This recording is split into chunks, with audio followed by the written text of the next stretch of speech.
ہم دونوں ایک ہی محلے کے رہنے والے تھے، ایک ہی مدرسہ میں کئی سال تک پڑھتے رہے۔ مجھے وہ بہت اچھی لگتی تھی۔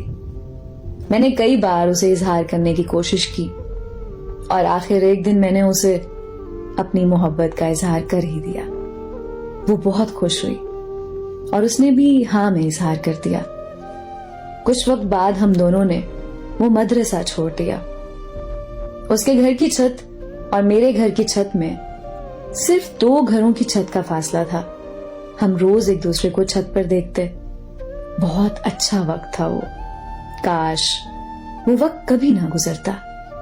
ایک دن وہ چھت پر نہ آئی اور پھر کئی دنوں تک میں اس کے انتظار میں رہا، لیکن وہ نہ آئی۔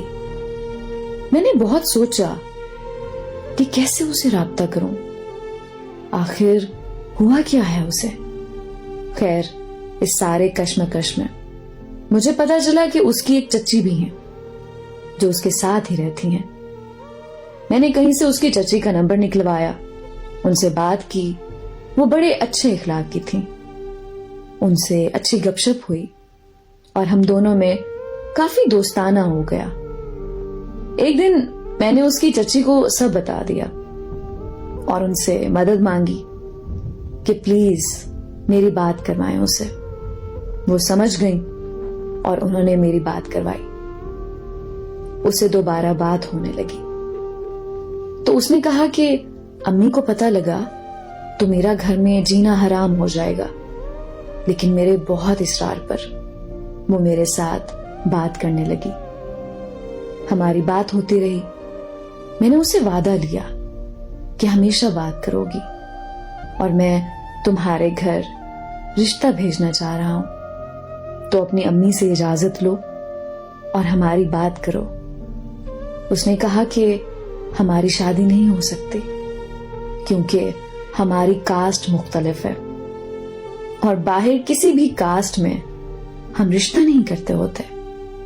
دوسرا، تم ایک غریب گھرانے کے لڑکے ہو، میرے گھر والے کبھی تم سے شادی نہیں ہونے دیں گے، اس لیے اس احساس کو یہیں دفن کر دو۔